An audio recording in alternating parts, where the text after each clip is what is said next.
Pag nag-octave ba ng scale, is ganun din ba yung pattern ng daliri? Yan yung sabi ng ating kamaster. So pag ganito rin yung tanong mo mga master at hindi mo na intindihan kung ano yung tinatawag na octave, makinig ka dahil ito na yung kasagutan. Nagtuturo lang po ako base sa alam ko, sarili kong research, experience. Nasa inyo na yan kung susundin nyo to o hindi ang may tinuturo ko. Let's go. Magbabago nga ba daw yung daliri pag nag-octave? Dalawa yung sagot nito mga master, kaya makinig kayo mabuti. Oo at ang isa ay hindi. Depende po yan sa set of string or anong string ka nag-start. Interesting, di ba mama sir? Ito yung meaning ng octave yan. Para meron din tayong basihan kung ano yung octave. Inulit lang yung nota, nagkaroon lang siya ng high notes, kumbaga. Parang sa do re mi natin, do re mi fa sol la ti do. O mas mataas yung do na yung nasa huli, i-compare yung nauna. Ganon siya. Kumbaga sa gitara, pag mayroon tayong do, re, mi dito. Do, re, mi, fa, sol, la, ti, do. Yan. Mas mataas yung do na ito kaysa sa dito. Pero, isang nota lang sila. Yan. Magkapareho. At mahalagang malaman din ito mga master na yung octave natin is nauulit pa rin yan ang notes. Hindi lang isang octave kagaya nito. Yung do natin na nandito or yung C natin na note is pwede pa rin natin yang patakbuhin sa kanyang skala. Hanggang magkaroon na naman tayo ulit ng another octave. So, ganito siya. Do, re, mi, fa, sol, la, ti, do. Oh, another do. Kumbaga sa keyboard, ito yung pinaka notes natin. Ang susunod dito is nagkaroon na siya ng C1. Then ito is C2. Yan. So, do 1, do 2. Yan. At dahil C ito, so, meron pa rin tayong mga frets dito, matatakbo pa rin natin yung scala. Do, re, mi, fa, sol, la, ti, do. Yan o. Di ba? So kahit meron tayong gitara na kasing haba ng poste yung braso, hindi pa rin nagtatapos yung octave. Nag-o-octave ng nag-o-octave hanggang sa mawala na yung tunog. Baga malusaw na sa sobrang taas at sa sobrang low. Yan, kasi ganun yung frequency. Sa pandinig lang natin yun sa ating human ear, pero nababasa pa rin yung frequency pag gamitan na ng machine. Kaya nga makikita tayo ng keyboard eh. Ayan no. Di nyo lang nakikita pero meron niyang nakalagay na mga notes dito, dilagyan ko. Ayan no. Ang ko lang nakikita nyo. Yan no, C. So, ito yung unang key, C. Pagdating dito, may C na naman. Yan no, C. Then another, pagdating dito, meron na namang C. Yan, C. So, dito, C na naman. Oh. C. Hanggang dito. So, C. Oh, C. Hanggang dito. So, ganun din siya mga master. Kahit yung keyboard natin, kahit sobrang haba yan, nauulit lang din kasi yung nota talaga sa music is 12 lang. Ang C. C sharp. D. D sharp. E. F. F sharp. G. G sharp. A. A sharp. B. C. Oh, octave niya na. Kaya umulit tayo sa C. Then so on so forth na rin. Oh, C, C sharp, D. Pagbibilangin natin yung mga nota. 1, 2, 3, 4, 5, 6, 7, 8, 9, 10, 11, 12.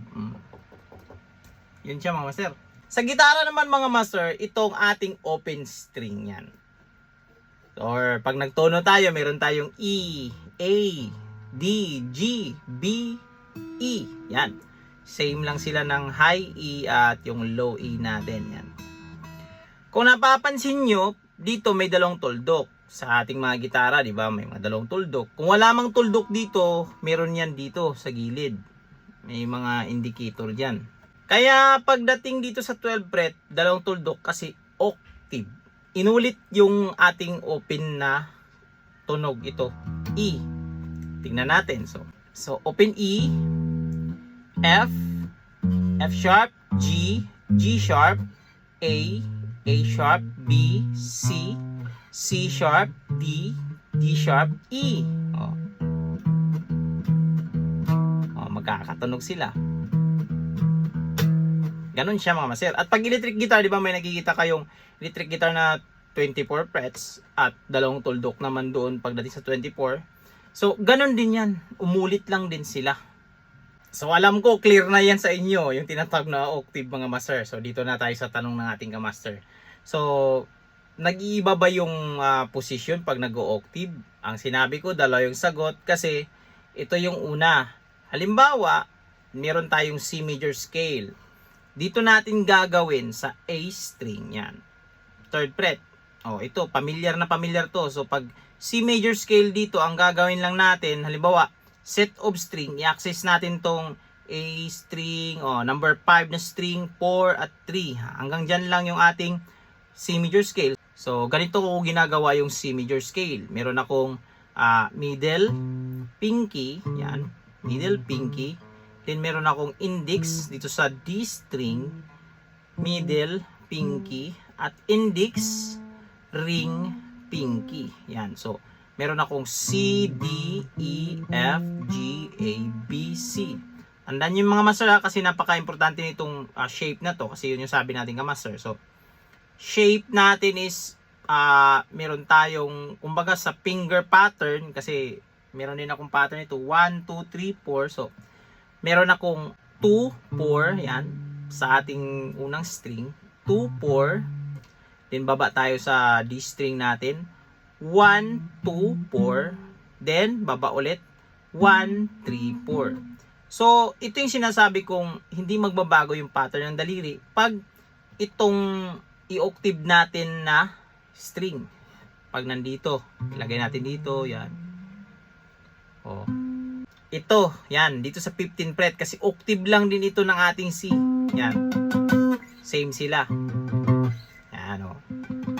So, meron tayong middle, pinky, index, middle, pinky, index, ring, pinky. 2, 4, 1, 2, 4, 1, 3, 4. Oh. Same pattern sa daliri. Same na nota. At ganun din pagdating natin dito sa 8th fret. Kasi sa 8th fret natin is meron din tayong C dito. Yan. Ganun din yung gagawin natin kung saan natin nilagay yung ating root sa middle finger. So ilagay natin middle finger natin. Ganun din yan. So meron din tayong 2, 4, 1, 2, 4, 1, 3, 4. Yan, tingnan dyan mga masira. So, yun yung sagot ko about sa hindi magbabago yung pattern.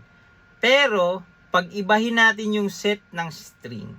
Example, ilalagay na natin siya dito sa ating number 3 na kwerdas. Ito, G string. Yan, yung set na to. So, meron tayong 3, 2, 1. Pag ilalagay natin ito, yung ating middle finger dito, tapos gagawin natin yung ating pattern, yan. So, meron tayong 2, 4, 1, 2, 4, 1, 3, 4. Hindi na siya magtutunog iskala. O, pakinggan nyo. Sintonado. Ganon din dito sa, may C din tayo dito sa D string natin, to 10 fret. So, ganon gagawin natin. So, 2, 4, 1, 2, 4, 1, 3, 4. Oh. Sintonado. Bakit? Ang paliwanag is ito yon. Yung ating mga notes sa open string natin mga master is nasa ano yan, kumbaga nasa 4th degree. Start tayo dito sa ating unang string. Sa unang string natin is siyempre sa E major scale. Ang 4th degree niya dyan is A. Yan. Kaya pag pansinin mo, A, F sharp, G sharp, A. Yan. Sa 5th fret natin is A. Yan yung 4th degree ng E natin eh. So, kaya pala magkatunog sila ng ating 5th string. Yan. A, same sila. Then ngayon, mag-change na naman tayo ng skala. So, dito na naman tayo sa ating A. Sa A major scale, yung 4th degree niya is D. So, tingnan natin. A, B, C sharp, D. Kaya magkatunog sila ng ating D na string. Oh. Di ba? Laging fourth degree kasi yan eh. Pag galing natin dito sa D naman, so fourth degree ng D is G. So, D, E, F sharp, G. O, kaya magkatunog sila. O, di ba? Pero mga master, dito na. Pagdating natin sa G, kailangan ang gagamitin natin is yung kanyang third degree, yung B. Kasi, umusod yung string pagdating natin dito sa ating number 2 na string. Tingnan nyo. So, ito yung ating G. So, pag gagawin natin fourth degree is meron tayong C. O. G, A, B, C. O. So, hindi sila match doon sa ating number 2 na string. O. O. Kasi B ito. Dito kasi is inatras natin. Third degree ang kinuha. Kaya, magkatunog sila. O. B. Nagbabago dito yung timpla. Then, ito, yung B, so bumalik siya sa fourth degree ng B. So sa B major scale, yung fourth degree niya is E. So B, C sharp, D sharp, E. O, kaya magkatunog sila. O. Dito lang talaga nagbago sa ating G string at B string. Nagbago. Dahil yan sa standard tuning. Yeah. Para makakuha tayo ng ganitong form. Yan. Yung D natin ganito. Kasi pag gagawin natin is abanti natin ito, gagawin natin fourth degree, yung D natin is ganito na. Oh, yeah. Iba na yung shape. So yun yung dahilan mga master.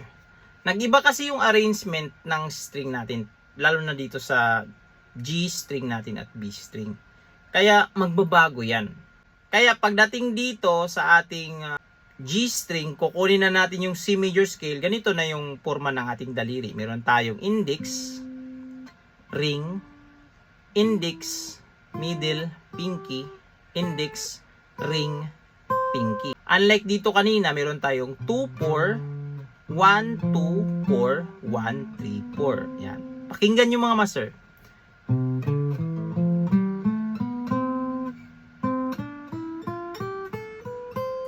Magkaiba na sila ng pattern ng daliri. Pero yung nota nagmamatch. Kasi nota yung binasihan. Itong pattern natin na 1, 3, 1, 2, 4, 1, 3, 4. Pag inabanti natin ito kasi octave yung gagawin natin. So, ilagay natin dito sa 17 fret. So, ganun lang din ang gagawin natin. Hindi magbabago yung ating finger pattern. 1, 3, 1, 2, 4, 1, 3, 4. Yan. Basta, depende yan sa set of string ng master. Sana nasagot natin yung tanong natin ng master at huwag itong kalimutang i-share sa mga kaibigan nyo, kilala nyo na mahilig din sa gitara. Kita tayo din sa baba kung ano yung mga susunod nyo ng mga tutorial.